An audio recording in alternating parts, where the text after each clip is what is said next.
لا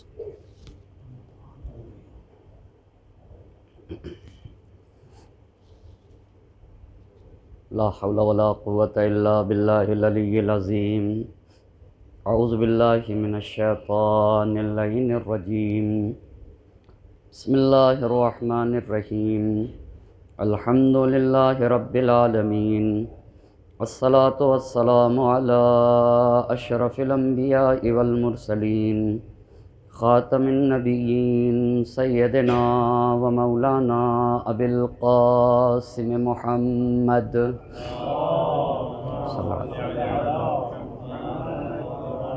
وسلم وعلى أهل بيته الطيبين الطاهرين المعصومين، ولعنة الله على أعدائهم أجمعين. أما بعد، فقد قال مولانا حسين بن علي عليهم السلام: إني لم أخرج أشرا ولا بترا ولا مفسدا ولا ظالما، إنما خرجت لطلب الإصلاح في أمة جدي، أريد أن آمر بالمعروف وأنهى عن المنكر وأسير بسيرة جدي وأبي علي بن أبي طالب.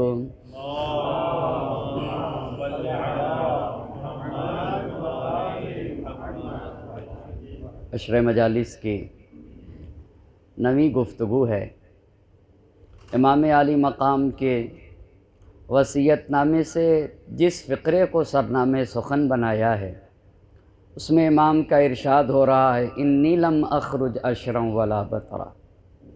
میں سرکشی کی خاطر، طغیانی کی خاطر، ہوائے نفسانی کی خاطر نہیں نکل رہا ہوں، اور نہ ہی میں فساد پھیلانے کی غرض سے نکل رہا ہوں، نہ میرا ہدف ظلم و ستم کرنا ہے. انما خرجت لطلب الاصلاح فی امت جدی. میں تو صرف اپنے نانا کی امت کی اصلاح چاہتا ہوں. اريد ان امر بالمعروف. میں امر بالمعروف کرنا چاہتا ہوں، اچھائیوں کو سماج اور معاشرے میں عام کرنا چاہتا ہوں. وانہا عن المنکر. میرا ہدف یہ ہے کہ سماج اور معاشرے میں کسی طرح کی کوئی برائی باقی نہ رہے. ہر طرح کی برائیوں کا خاتمہ کرنا چاہتا ہوں. وَأَسِيرَ بِسِيرَةِ جَدِّي. میں تو چاہتا یہ ہوں کہ میرے جد کی سیرت زندہ ہو جائے اور میرے والد علی مرتضیٰ کی سیرت زندہ ہو جائے. امام عالی مقام آئے تھے، نکلے تھے، قیام اس لیے کر رہے تھے تاکہ اچھائیاں عام ہو سکیں اور برائیوں کا خاتمہ ہو سکے اور نبی گرامی کی سیرت زندہ ہو سکے. انہی سیرت میں سے ایک سیرت یہ ہے کہ چاہے انسان خوشحال ہو، راحت کی زندگی گزار رہا ہو یا تکلیف کی، راحت اور تکلیف دونوں میں وہ اپنے اللہ سے کتنا قریب ہے، وہ اپنے اللہ کا شاکر ہے یا شاکر نہیں ہے. اللہ نے جن جن نعمتوں سے اسے نوازا ہے، آیا وہ اللہ کی نعمتوں کی طرف متوجہ ہے بھی نہیں ہے. اسی لیے آج کی گفتگو کا عنوان ہے کربلا اور شکر نعمت. کربلا اور شکر نعمت. سب سے پہلی اور بنیادی بات یہ ہے کہ کب ایک انسان اپنے اللہ کا شاکر بندہ کب بنے گا. اس بات کو عرض کرنے کے لیے 3 مقدمے بیان کرنا پڑیں گے تاکہ انسان شکر پروردگار بجا لائے. امام عالی مقام نے کربلا میں کئی نعمتوں کا شکریہ ادا کیا ہے. اس کا مطلب یہ ہے کہ اس بات کی طرف توجہ کرنے کی ضرورت ہے. قرآن کریم کی آیت پڑھتا ہوں تاکہ میری بات واضح ہو سکے. وَلَقَدْ آتَيْنَا لُقْمَانَ الْحِكْمَةَ. ہم نے لقمان کو حکمت عطا کی ہے، لقمان کو علم و معرفت سے نوازا ہے. انشکر للہ، کیوں؟ تاکہ لقمان ہمارا شکریہ ادا کریں۔ وَمَن يَشْكُرْ فَإِنَّمَا وَمَن يَشْكُرِ اللَّهَ فَإِنَّمَا يَشْكُرُ لِنَفْسِهِ، جو انسان اللہ کا شکریہ ادا کرتا ہے وہ حقیقت میں اپنے ہی فائدے کی، اسی کا فائدہ ہوتا ہے۔ وَمَن كَفَرَ فَإِنَّ اللَّهَ غَنِيٌّ، لیکن جو انسان اللہ کا شکریہ ادا نہ کرے، نا قدرہ ہے نا، تو اس سے اللہ کی ذات پہ فرق نہیں پڑتا ہے۔ اللہ تو غنی مطلق ہے، وہ ہمارے شکریہ کا محتاج نہیں ہے۔ فَمَن يَشْكُرْ فَإِنَّمَا يَشْكُرُ لِنَفْسِهِ، قرآن کی آیت ایسے، جو خدا کا شکر ادا کرتا ہے وہ یہ نہ سمجھے کہ خدا کو فائدہ پہنچاتا ہے، اس کی ذات سے خدا کو فائدہ یا اس کے شکر سے خدا کو فائدہ پہنچے گا۔ وَمَن يَشْكُرْ فَإِنَّمَا يَشْكُرُ لِنَفْسِهِ، اسے تو خود اس کو فائدہ پہنچے گا۔ وَمَن كَفَرَ، اور جو خدا کی نعمتوں کا شکریہ ادا نہیں کرتا تو یہ نہ سمجھے گا کہ اللہ ہمارے شکریہ کا محتاج ہے۔ فَإِنَّ اللَّهَ غَنِی، اللہ تو بے نیاز ہے، غنی یہ مطلق ہے۔ تو پھر کیسے انسان اللہ کا شاکر بنے گا؟ ایک دو تین مقدموں کو عرض کروں گا، پھر اپنی بات کو واضح کر سکوں گا کیسے ایک انسان اللہ کا شاکر بنے گا۔ سب سے پہلے زندگی میں متوجہ ہونے کی ضرورت ہے کہ اللہ نے اسے کن کن نعمتوں سے نوازا ہے، اس لیے کہ جب تک وہ یہی نہ پہچانے گا کہ اللہ نے اسے کتنی طرح کی نعمتیں دی ہیں، کیسے خدا کا شکریہ ادا کرے گا؟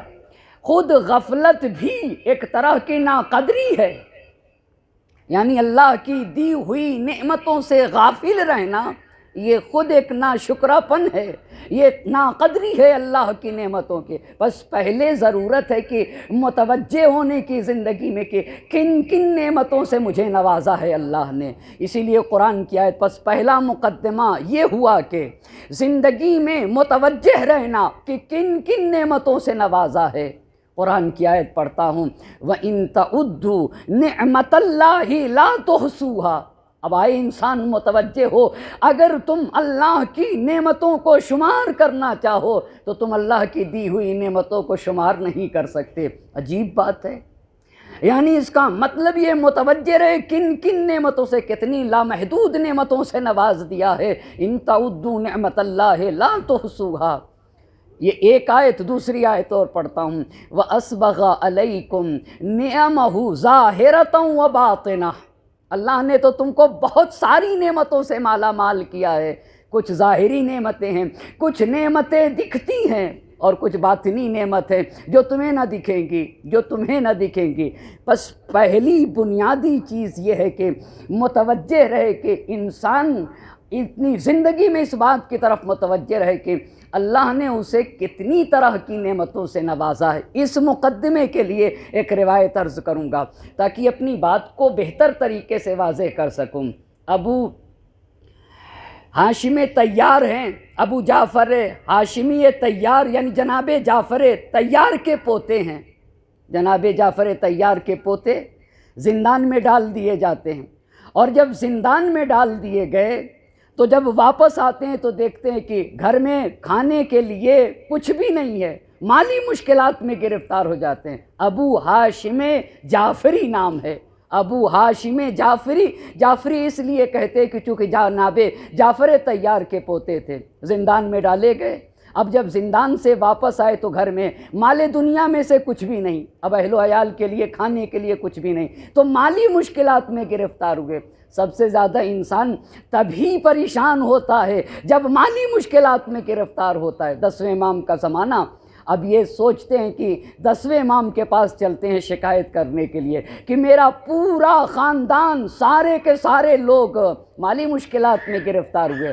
اب یہ 10ویں امام کے پاس پہنچے، ابھی زبان نہ کھولی تھی، توجہ کرنے کی ضرورت ہے، مگر امام تو سمجھ رہے تھے نا یہ کس لیے آئے ہیں، یہ اپنی مالی مشکلات کی شکایت کرنے کے لیے آئے تھے۔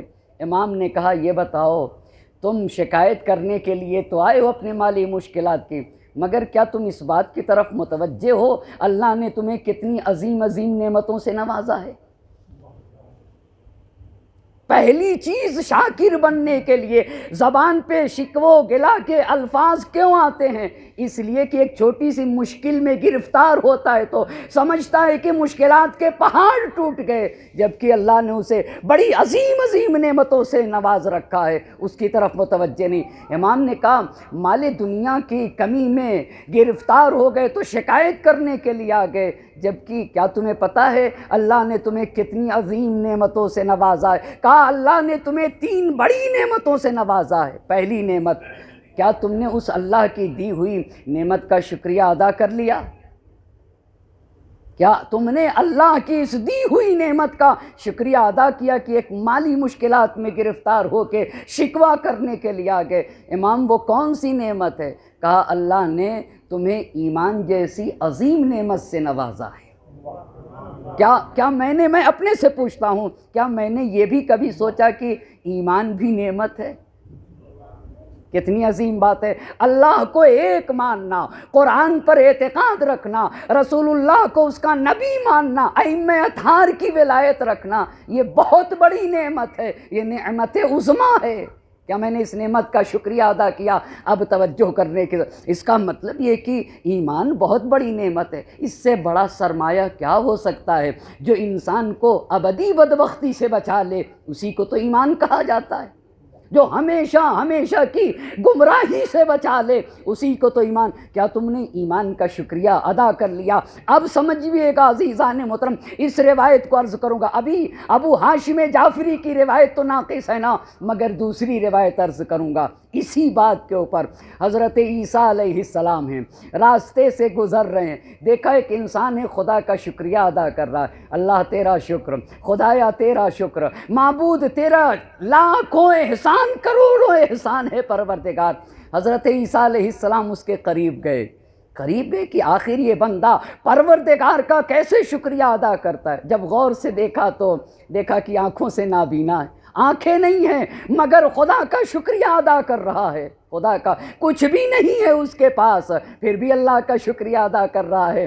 حضرت عیسیٰ علیہ السلام نے پوچھا بھائی دیکھنے کے لیے تمہارے پاس آنکھیں نہیں ہیں، آنکھ سے نابینا ہو، اور بھی دیگر چیزیں نہیں ہیں تمہارے پاس، پھر بھی تم معبود کا شکریہ ادا کرتے ہو۔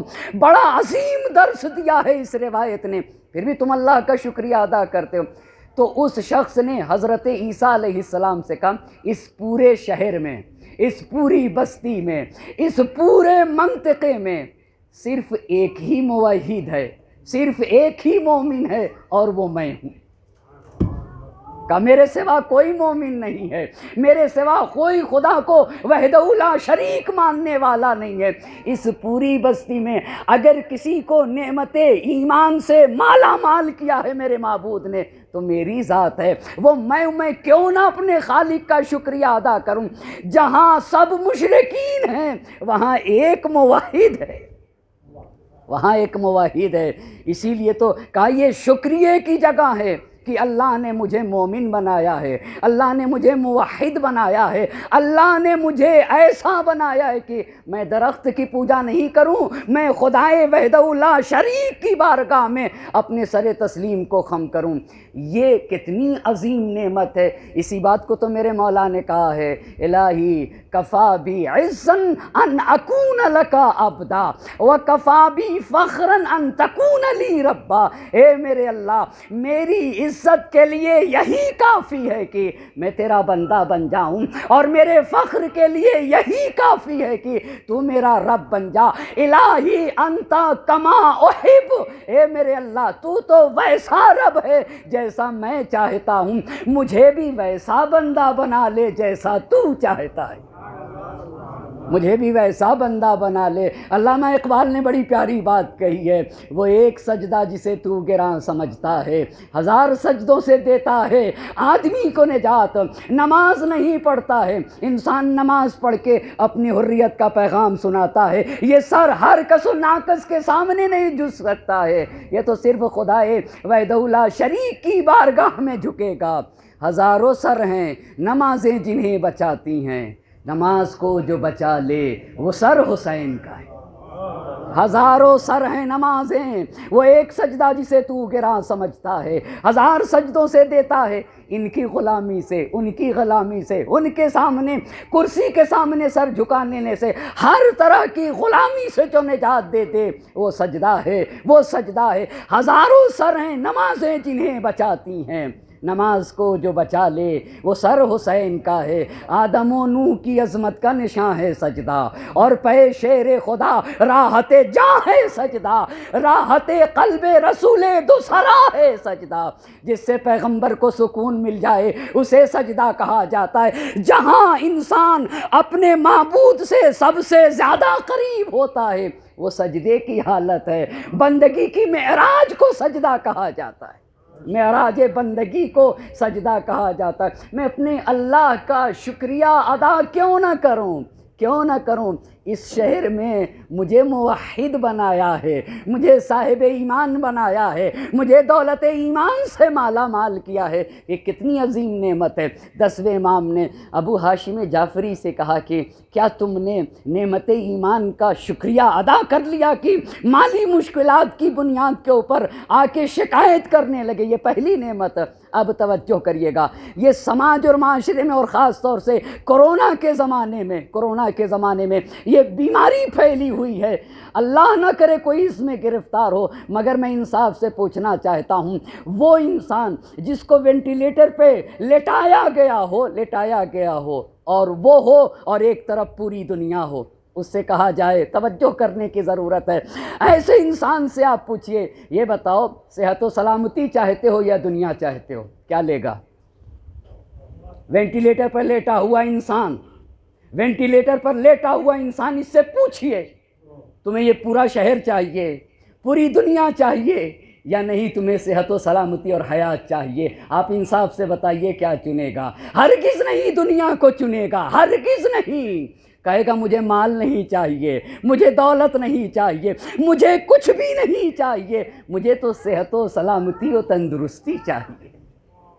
مال میں مشکلات میں، مالی مشکلات میں گر کے شکوہ کرنے لگتا ہے، مگر اپنی صحت و سلامتی کی طرف کیوں نہیں پلٹتے ہو؟ ٹھیک ہے مال نہیں ہے، مگر نعمت صحت سے تو اللہ نے مالا مال کیا ہے، تمہیں تو تندرست رکھا ہے، صحیح و سالم رکھا ہے تمہارے پروردگار نے۔ میرے 10ویں امام نے کہا کہ اللہ نے تمہیں تو صحت و تندرستی اور سلامتی دی ہے، سلامتی دی ہے۔ اگر یہ صحت رہی تو آج مالی مشکلات میں گرفتار ہو، کل تمہیں مال مل جائے گا۔ اگر صحت و سلامتی باقی رہی، اگر یہ زندگی باقی رہی، یہ جسم و جان باقی رہے، صحت و سلامتی باقی رہی تو حاصل ہو سکتا ہے۔ پہلی چیز بتائی نعمت ایمان، دوسری بات امام نے بتائی تم کو تو اللہ نے صحت و سلامتی اور تندرستی جیسی عظیم نعمت دی ہے۔ اب جب یہاں تک لے کر آ گیا، ایک صلوات پڑھیں گے بر محمد اور آل محمد۔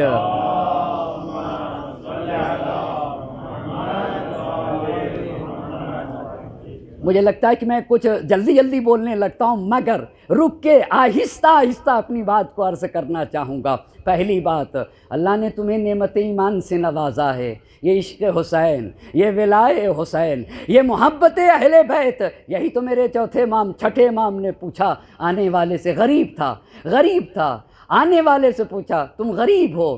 آقا غریب ہوں۔ کہا اچھا غریب ہو؟ کہا آقا غریب ہوں۔ تو میرے امام نے کہا کہ اگر تمہیں پوری دنیا دی جائے اور ایک طرف کہا جائے کہ اہل بیت کی محبت اپنے دل سے نکال دو، تو یہ بتاؤ تم اہل بیت کی محبت کو لو گے یا دنیا کو لو گے؟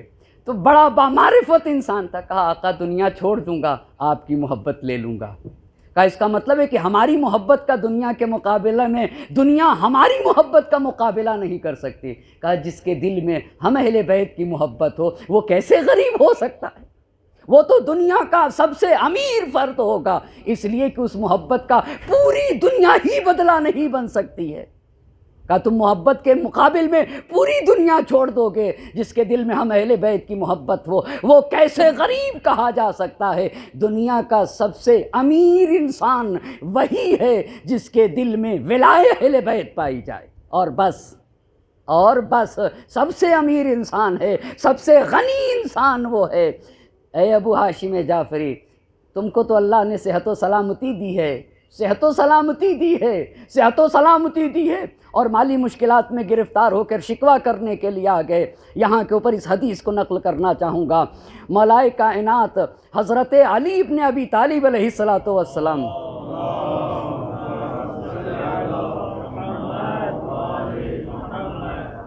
اربعۃ اشیاء لا یعرف قدرہا الا اربعہ، چار چیزیں ایسی ہیں جن کی قدر و منزلت کو تو چار ہی انسان جانتا ہے، چار چیزیں جس کی قدر و منزلت کو صرف چار ہی انسان، چار ہی گروہ جانتا ہے۔ پہلی چیز آپ بتائیں، جوانی کی قدر و قیمت کو جوان جانے گا یا بوڑھا جانتا ہے؟ آپ انصاف سے بتائیے۔ جو انسان جب تک جس مرحلے سے گزر نہیں جاتا ہے اس وقت تک اس کی قدر و منزلت کا اندازہ نہیں ہوتا ہے۔ اس وقت تک جب انسان کے ماں باپ ہوتے ہیں تب تک پتہ نہیں چلتا ہے کہ ماں باپ کتنی عظیم نعمت کا نام ہے، لیکن جب گزر جاتے دونوں یا دونوں میں سے کوئی ایک، تب پتہ چلتا ہے کہ کتنی عظیم نعمت کا نام ہے ماں باپ۔ تو اب آپ بتائیے، جوانی کی قدر و قیمت کو جوان جانتا ہے یا بوڑھا؟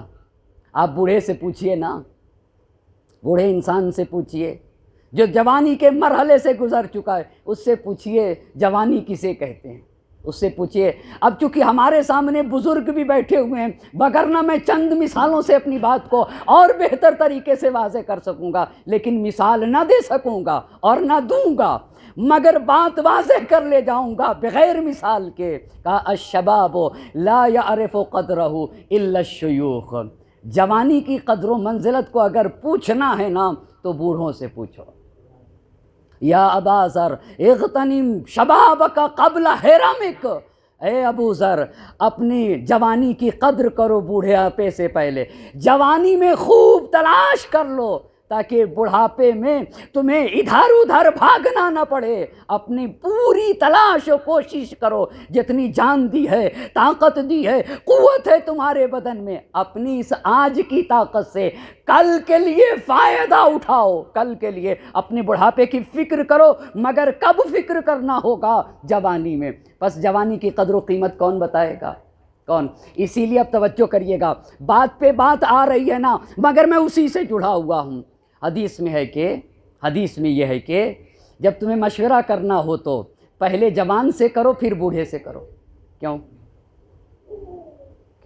دونوں سے مشورے کی بات ہے، یعنی کسی فیلڈ میں مشورہ کرنا ہو تو پہلے کس کے پاس جانا ہوگا؟ پہلے جوان کے پاس، پھر کس کے پاس جائیے گا؟ پھر بزرگ کے پاس۔ جوان جب ہوتا ہے نا تو صرف جوان ہی جسمی جوان نہیں ہوتا ہے، اس کی فکر بھی جوان ہوتی ہے، اس کے احساسات بھی جوان ہوتے ہیں، اس کے جذبات بھی جوان ہوتے ہیں، ہر چیز جوان ہوتی ہے۔ میرے مولا نے کہا کہ جب جوان سے مشورہ لوگے نا تو اس کی فکر جلدی کام کرتی ہے، جلدی نتیجے تک پہنچے گا، نتیجے تک۔ مگر ممکن ہے کہ جوان ہے کہ اس کی فکر میں کچا پن ہو، ممکن ہے کہ کہیں کمی ہو، پھر بزرگ کے پاس چلے جاؤ تاکہ اگر اس میں کوئی کمی رہ گئی ہو، کوئی انحراف ہو تو اس بزرگ کے ذریعے سے وہ انحراف دور ہو سکے۔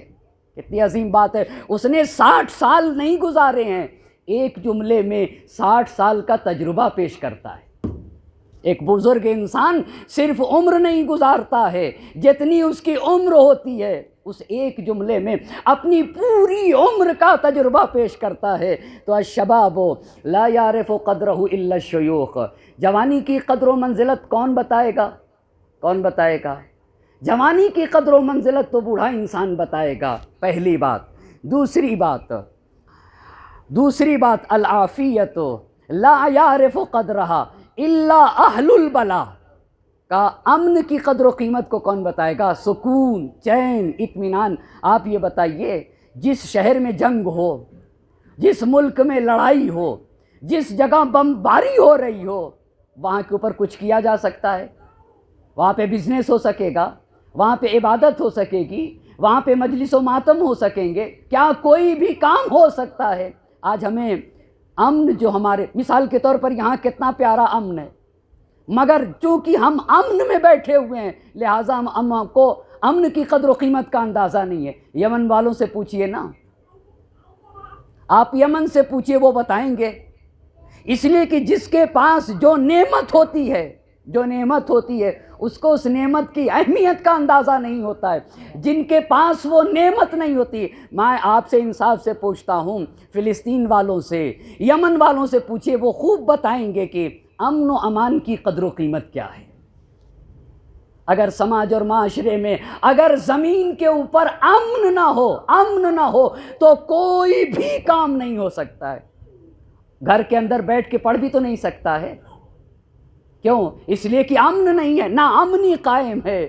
بس کہا کہ العافیت لا یعرف قدرہا الا اہل البلا. امن و امان، چین اور سکون کی قدر و منزلت کو تو صرف وہ بتائیں گے جو مشکلات میں گرفتار ہیں. تیسری بات، ایک صلوات پڑھیے بر محمد اور آل محمد.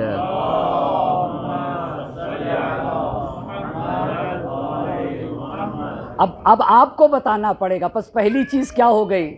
پہلی چیز جوانی ہوئی. جوانی کی قدر و قیمت کو کون بتائے گا؟ بوڑھا. دوسری بات عافیت، امن و امان کی قدر و قیمت کو کون بتائے گا؟ جو مشکلات میں گرفتار ہیں، جو ناامنی میں گرفتار ہیں. تیسری بات الصحت لا یعرف الا المرضى.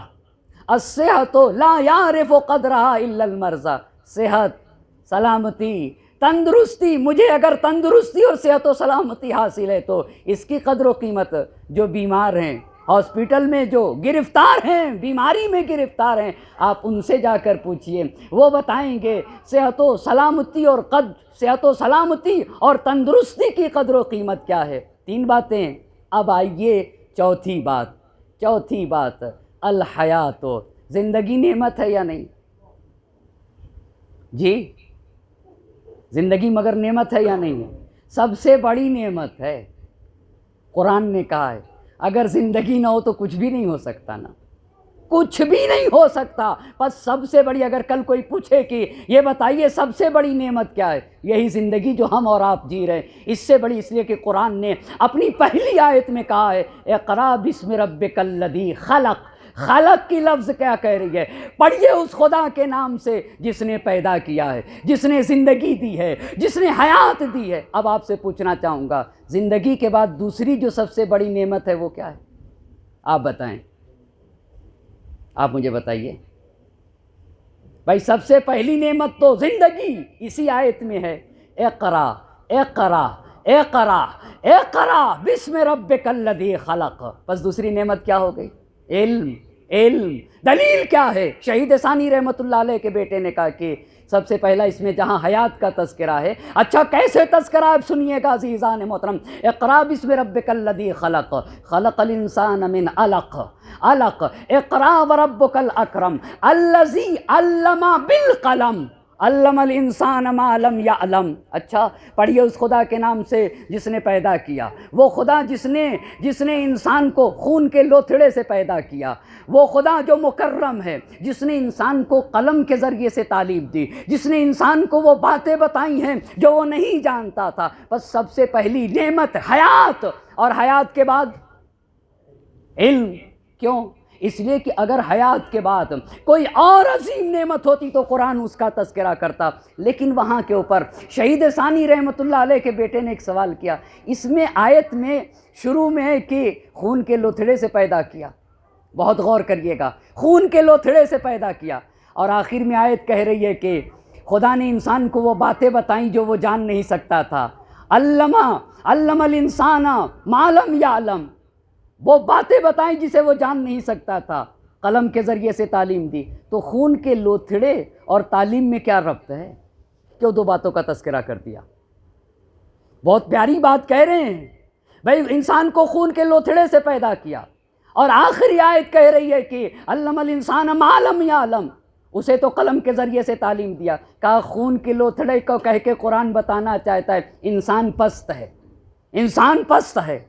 اگر اور آخر میں علم الانسان ما لم یعلم کہہ کے بتانا چاہتا ہے کہ اگر اس پستی سے نکلنا ہے تو میدان علم میں قدم رکھنا ہوگا. یعنی پستی سے نکلنے کا راستہ علم ہے. اس لیے اب میں آپ سے پوچھنا چاہوں گا، آپ یہ بتائیے حیات نعمت ہے یا نہیں؟ تو اس کی قدر و منزلت کون جانے گا؟ اب پھر سے دہراؤں گا اپنی بات کو. اب پھر سے بتاؤں گا اپنی بات کو. جوانی کی قدر و منزلت کون پہچانے گا؟ بوڑھا. خوب عافیت کی، سکون کی قدر و منزلت کو کون بتائے گا؟ جو ناامنی میں گرفتار ہو. صحت و تندرستی کی قدر و منزلت کو کون بتائے گا؟ بیمار انسان. اب آپ بتائیے زندگی کی قدر و منزلت کو کون بتائے گا؟ آپ مجھے بتائیں. جی نہیں، الٹا کریے نا، زندگی کا الٹا کریے. خوب. الحیات لا یعرف قدرها الا الموت. مردہ بتائے گا. بھائی دیکھ رہے ہیں نا، جو جس مرحلے سے گزر جا رہا ہے، بھائی بڑھاپے سے، جوانی سے گزر کے بڑھاپے میں آیا نا، برعکس اب توجہ کرنے کی ضرورت ہے. ہر ایک کے ذہن میں سوال ہوگا مردہ کیسے بتائے گا؟ والحیات لا یعرف قدرہ الا الموت. مردہ بتائے گا. کل قیامت میں توجہ کرے گا. کچھ لوگ ہوں گے یوم یعض الظالم علی یدیہ، اپنے ہاتھوں کو دانتوں سے کاٹ کے کہے گا یا لیتنی کنت اتخذ مع الرسول سبیلا. اے کاش زندگی میں رسول کے بتائے ہوئے راستے پہ چلا ہوتا. لیتنی لم اتخذ فلانا خلیلا. اے کاش فلاں کو زندگی میں دوست نہ بنائے ہوتا. اے کاش لقد اضلنی عن الحق بعد اذ جانی. اس میرے دوست نے تو سیدھا راستہ دکھنے کے بعد بھی مجھے راہ راست سے گمراہ کر دیا، راہ راست سے گمراہ کر دیا. کچھ لوگ مرنے کے بعد، اب سنیے گا، ابھی ایسے تو میری بات واضح نہ ہو سکے گی. کل جب مر کے جائیں گے، اس سے پہلے نہج البلاغہ کی حدیث پڑھوں گا، مگر آپ ایک اور صلوات پڑھیں بر محمد اور آل محمد.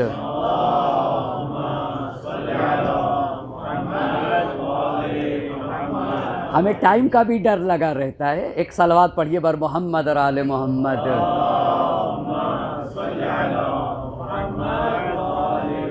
خوب اب توجہ کی ضرورت ہے. مولانا نہج البلاغہ میں کہا ہے الناس نیام اذا ماتوا انتبہوا.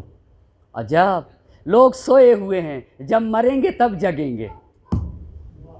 عجیب بات ہے بھائی، سوچنے کی بات ہے. الناس نیام اذا ماتوا انتبہوا، اس کا مطلب ہے جگنے کے لیے مرنا شرط ہے. بہت توجہ کرنے کی ضرورت ہے. الناس نیام، لوگ سوئے ہوئے ہیں. اذا ماتوا انتبہوا، جب مریں گے تب جگیں گے. اچھا، تو جگنے کے لیے مرنا شرط ہے. پھر میرے مولا نے کہا ہے، اب توجہ کریے گا، دوسری جگہ موتوا قبل ان تموتوا. آپ بتائیے جگنے کے لیے کیا کرنا پڑے گا؟ مجھے بتائیں. مرنا پڑے گا نا، جگنے کے لیے مرنا شرط ہے. اور دوسری جگہ کہہ رہے کہ قبل اس کے کہ فرشتہ آ کے تمہاری روح نکال لے جائے اور پھر مرو. قبض روح سے پہلے مر جاؤ. یعنی کیا مطلب؟ چونکہ جب تک مرو گے نہیں، جگو گے نہیں. اللہ اللہ، کتنی عظیم بات کہہ دی میرے مولا نے. کہا الناس نیام اذا ماتوا انتبہوا، جب مریں گے تب جگیں گے. اس کا مطلب ہے جگنا ہے تو مرنا پڑے گا.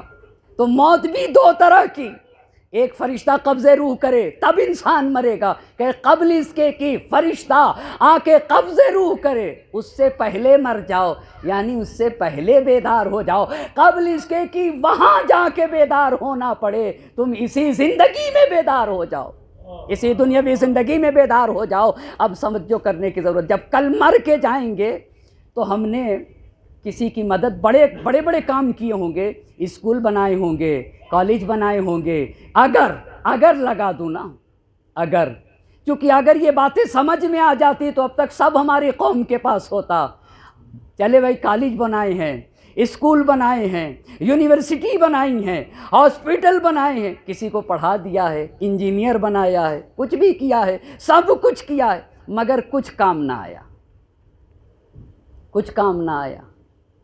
کیوں؟ اس لیے کہ تختی بھی لگانا ضروری تھی. نا. وہ بہلول کا واقعہ بہت مشہور ہے کہ کچھ لوگ مسجد بنوا رہے تھے. تو مسجد جب بن رہی تھی تو انہوں نے کہا خدا کے لیے بنا رہے ہیں. پوچھا بھائی کس کے لیے بنا رہے ہو؟ خدا کے لیے بنا رہے ہیں. اچھا، مسجد تو بنائی، سب کہہ رہے تھے خدا کے لیے بنا رہے. انہوں نے تختی بھی لگا دی تھی. انہوں نے جا کے رات میں تختی اتار لی. اب ہنگامہ، لڑائی، اختلاف پہنچ گئے کہ کس بات کی لڑائی ہے؟ مسجد خدا کے لیے بنائی تھی، بھئی تختی کیوں؟ کہا بھئی اگر خدا کے لیے بنائی تھی تو خدا تو دیکھ ہی رہا ہے، تمہاری نیتوں سے واقف ہے، تمہارے قلب اور ضمیر کی آواز سے واقف ہے، تختی لگے یا نہ لگے۔ اس کا مطلب یہ ہے کہ تم نے خدا کے لیے نہیں بنائی تھی، لوگوں کو دکھانے کے لیے بنائی تھی۔ اب توجہ کریں گے، کسی غریب انسان کے بازو کو تھام لیا، کسی غریب کے گھر پہ صرف چلے گئے۔ سماج اور معاشرے میں بہت سارے غرباء ایسے ہیں جو چاہتے ہیں کہ بستی کے محلے کے فلاں بزرگ ہستی ہے، وہ ہمارے گھر پہ فقط چلے آئیں۔ بہت سارے مومنین کی تمنائیں رہتی ہیں کہ فلاں صاحب ہمارے گھر پہ فقط آ کے ایک کپ چائے پی لیں، مولانا صاحب آ کے ہمارے گھر پہ بیٹھ جائیں، فقط ہم سے پیار سے بول لیں۔ تو سماج و معاشرے میں اگر ہم نے کسی کا بازو تھام لیا، روڈ کراس کرا دیا، کسی سے پیار سے بول دیے، اب توجہ کرنے کی ضرورت ہے، پیار سے بول دیے، کسی کے یہاں ٹوائلٹ نہیں تھا، ٹوائلٹ بنوا دیا، رہنے کے لیے چھت، سائے کے لیے چھت نہ تھی، چھت لگا، چھوٹے چھوٹے کام کے مگر اخلاص کے ساتھ لگوایا تھا۔ جب کل جائیں گے مر کے تو دیکھیں گے وہ جتنے بڑے کام تھے وہ کچھ بھی نہیں دکھ رہے ہیں، وہ کچھ بھی نہیں دکھ رہے ہیں، یہی کسی کو خوش کر دیا تھا۔ ادخال امام حسین کی حدیث پڑھتا ہوں، افضل الاعمال بعد الصلاۃ ادخال السرور فی قلب المومن بما لا اسم فی۔ نماز کے بعد سب سے افضل عمل یہ ہے کہ کسی بندے مومن کو جو مشکل میں گرفتار ہو اس کی مشکل کو برطرف کر دیا جائے، اسے خوشحال کر دیا جائے۔ روکے ہوں اپنے بات کو، اسی کو تو جوش نے کہا تھا، پھر تو کھل جائے گی ہر بات کی بے حب انام، نہ امامت نہ ولایت نہ رسالت نہ پیام، دل ہو بے سوز تو محمل ہے طواف و احرام، سب سے بہتر عمل خیر ہے تیمار عوام، اس کو سرکار دو عالم کے پیام آتے ہیں جو برے وقت میں انسان کے کام آتے ہیں، جو برے وقت میں انسان کے کام آتے ہیں۔ اور سید الشہداء کے لیے جوش نے بڑی پیاری بات کہی ہے، تلخ کاموں کو پلاتا ہے جو آب شیرین، بخشتا ہے کسی مضطر کو جو کیف تمکین، عمر بھر خدمت انسان سے جو تھکتا ہی نہیں، اس کی سرکار میں خدا عرش جھکاتا ہے جبیں، اپنے زانوں پہ جو دکھیوں کو سلا لیتا ہے اس کو اللہ کلیجے سے لگا لیتا ہے، جس کی ہر سانس ہو ایک ولولہ خیر انام، نیند ہو جس کی غریبوں کی محبت میں حرام، جادہ خدمت انسان پہ ہو جو گرم خرام، اس الوہی بشریت پہ درود اور سلام، حامل اوج الوہیت انسان تے حسین، ہاں اسی جادہ خدمت پہ خرامات حسین، قافلے دھوپ میں جس وقت کی چکراتے تھے، ہائے کیا دل تھا، انہیں چھاؤں میں لے آتے تھے، داد احسان کی ملتی تھی تو شرماتے تھے، تشنا لب دیکھ کے دشمن کو تڑپ جاتے تھے، دشتے بے آب میں کوثر کی روانی تھے حسین، کشتے انسان پہ برستا ہوا پانی تھے حسین، دشتے بے آب میں کوثر کی روانی تھے حسین، دشتے بے آب میں کوثر کی روانی تھے حسین، کشتے انسان پہ برستا ہوا پانی تھے حسین۔ تو چھوٹی موٹی کسی کے ساتھ نیکی کی ہے تو جب مرے گا انسان تو پتہ چلے گا کہ کچھ تو کام نہ آیا، مگر ہم نے ایک غریب کے دل کو خوش کیا تھا، اسی نے ہمیں نجات دے دیا، یہی بڑا عمل بن گیا میرے لیے۔ وہاں کے اوپر کف افسوس مل کے کہے گا اے کاش، وہاں پہ اس زندگی کی قدر و قیمت کا اندازہ ہوگا، اے کاش میں اپنی زندگی میں، اسی دنیاوی زندگی میں اسی طرح کے کچھ عمل کر لیے ہوتا جس کی بنیاد کے اوپر مجھے یہاں عظیم اجر دیا جا رہا ہے۔ والحیات لا یعرف قدرہا الا الموتیٰ، زندگی کی تو قدر و قیمت کو مرنے والا انسان جانے گا۔ اسی لیے کل محشر میں جا کر کف افسوس ملتا ہوا انسان کہے گا اے اللہ مجھے پلٹا دے تاکہ میں جا کر کچھ نیک کام کر لوں، تو آواز آئے گی کلا، عمل کا مقام یہی دنیا تھا، یہاں قدر و قیمت کو۔ پس امام نے کہا اللہ نے تمہیں نعمت ایمان سے مالا مال کیا ہے، اللہ نے تمہیں صحت و سلامتی دی ہے، اللہ نے تمہیں قناعت جیسی، جتنی چادر اتنا پیر پھیلانا ہوگا، قناعت، کیا تم نے اس کا شکریہ ادا کر لیا؟ کیا تم نے اس کا شکریہ ادا کیا کہ مالی مشکلات میں گرفتار ہونے کے بعد شکوہ اور شکایت کے لیے ذرا شکریہ کرنا ہو تو امام عالی مقام سے انسان سیکھے نا، اللہ کا شکر کیسے ادا کیا جاتا ہے۔ نرغ عادہ میں گر جانے کے بعد، اپنے اصحاب کو جمع کرنے کے بعد، اے میرے ساتھیو تمہارا شکریہ، میرے امام نے کہا ہے اے میرے ساتھیوں تمہارا شکریہ۔ امام نے عظیم نعمتوں کو، نبوت ایک نعمت ہے، قرآن ایک نعمت ہے، دین ایک نعمت ہے، اللہ نے جو آنکھ دی ہے نعمت ہے،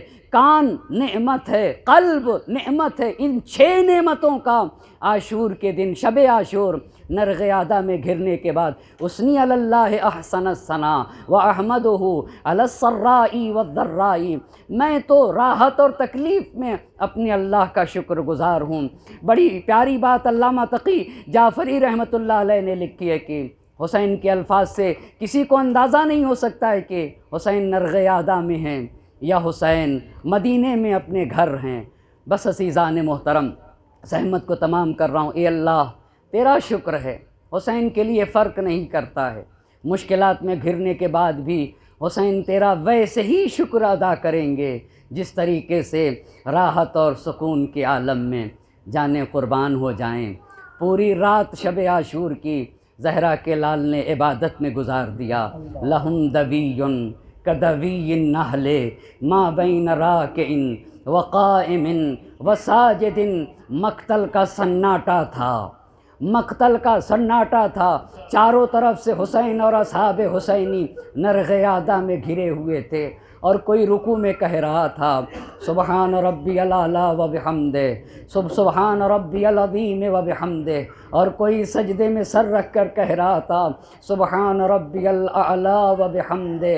لہم دوی، ان کے خیموں سے ایسی آواز آ رہی تھی جیسے شہد کی مکھی کے چھتے سے بن بنانے کی آواز آ رہی تھی۔ اجرکم اللہ، صبح عاشور نمودار ہو گئی، ظہر کا وقت آ گیا۔ ایک مرتبہ حسین کے ایک صحابی آگے بڑھے، آقا ہم آخری نماز آپ کے ساتھ ادا کرنا چاہتے ہیں۔ امام نے آسمان کی طرف سر بلند کر لیا، امام نے دعائے خیر دی، قد جعلک اللہ من المصلین، اللہ تمہیں نماز گزاروں میں شمار کرے۔ ہاں نماز کا وقت ہے، وقت بعد از نماز قربانیوں کا سلسلہ جاری ہوا، سارے اصحاب و اعوان و انصار کام آ چکے، حسین ہیں، تنہائی ہے، زہرا کا لال ہے، عالم غربت ہے، چاروں طرف شہداء کی لاشیں کربلا کی زمین پہ پڑی ہوئی ہیں، اور ایک مرتبہ حسین نے فریاد غربت بلند کی، حل من ناصر ینصرنا، حل من معین یعیننا، حل من مغیث یغیثنا، ہے کوئی جو حسین کی مدد کو پہنچے، ہے کوئی نصرت کرنے والا جو حسین کی نصرت کو آئے، ہے کوئی حسین کا مددگار۔ کربلا کے مقتل میں حسین کی آواز گونج رہی تھی، زہرا کا لال مقتل میں آواز استغاثہ بلند کر رہا تھا، اور خیمے سے رونے کی آواز بلند ہوئی۔ ایک مرتبہ حسین در خیمہ پہ آ گئے، بہن زینب کیا بات ہے، ایک مرتبہ زینب نے آواز دی، بھیا جب سے آپ نے صدائے استغاثہ بلند کی ہے اصغر نے جھولے سے گرا لیا۔ اجرکم اللہ، اللہ کسی غم میں نہ رلائے، اصغر کسی کی گود میں نہیں آتے۔ بھیا حسین قریب اصغر گئے، نہیں معلوم کیا کہا اصغر کے کان میں، حسین کی آغوش میں آ گئے، حسین اب لے کے نکلنا چاہتے ہیں۔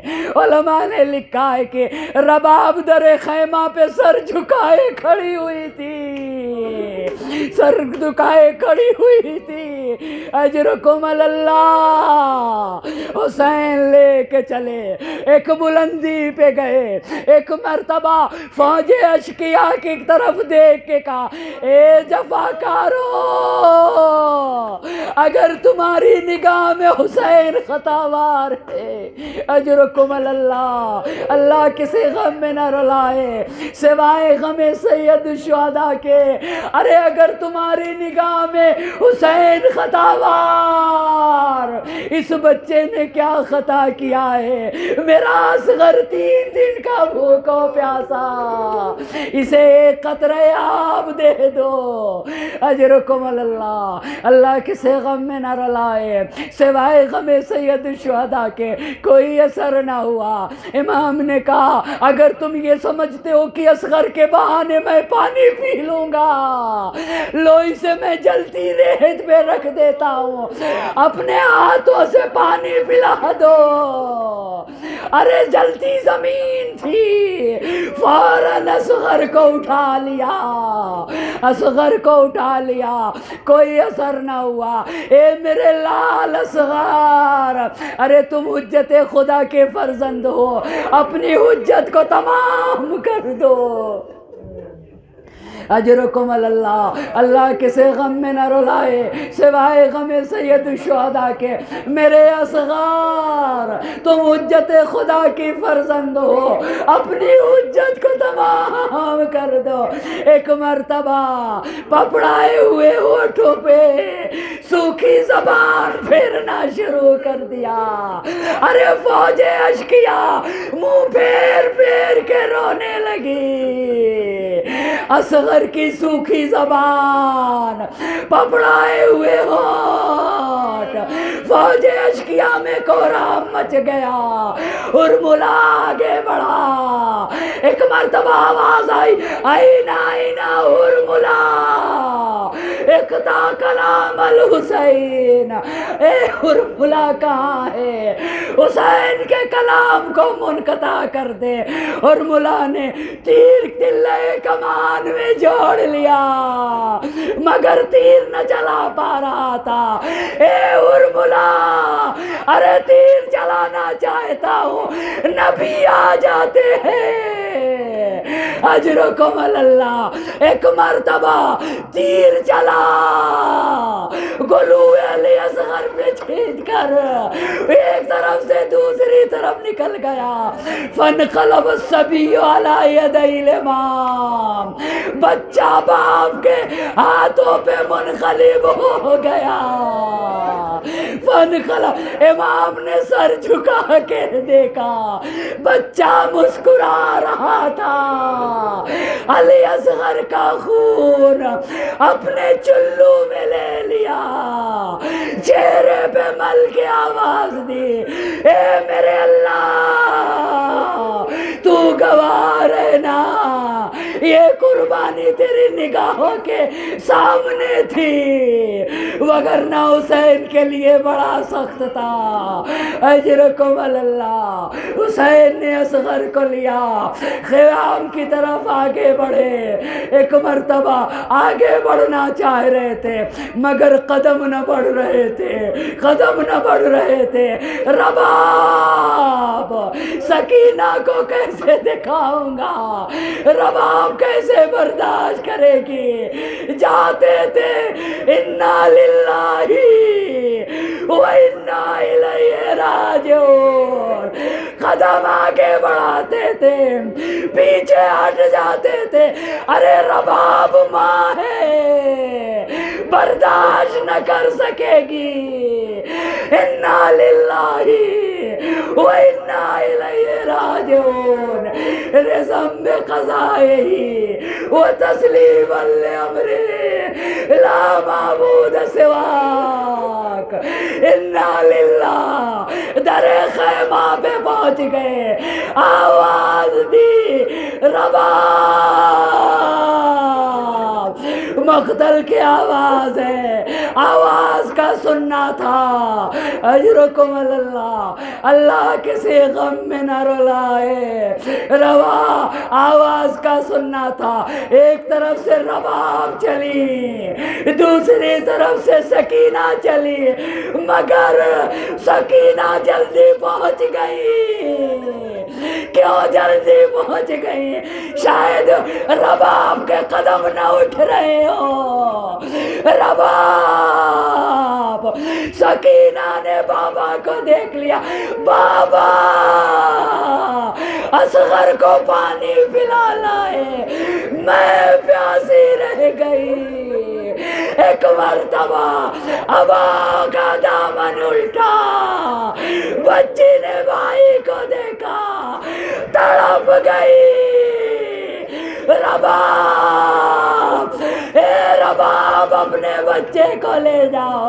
رباب نے سر پیٹ لیا، مثلو کا یونہار، اے میرے لال، کیا تو تجھ جیسے بچے بھی نہر کیے جاتے ہیں، اسی لیے شام سے پلٹنے کے بعد رباب نے قبر حسین بے مرثیہ پڑھا تھا، یہ میرے والی و وارث کی قبر ہے، میرا اصغر یہاں سو رہا ہے، میری سکینہ زندان شام میں، رباب مدینے نہ جائے گی۔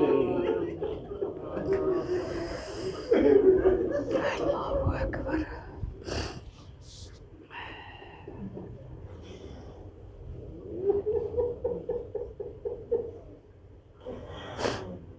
وَسَيَعْلَمُ الَّذِينَ ظَلَمُوا أَيَّ مُنقَلَبٍ يَنقَلِبُونَ إِنَّا لِلَّهِ وَإِنَّا إِلَيْهِ رَاجِعُونَ إلهي بحق الزهراء وأبيها وبعلها وبنيها وسر المستودع فيها 10 مرتبہ باسمك يا الله يا الله يا الله يا الله يا الله يا الله یا اللہ یا اللہ یا اللہ یا اللہ۔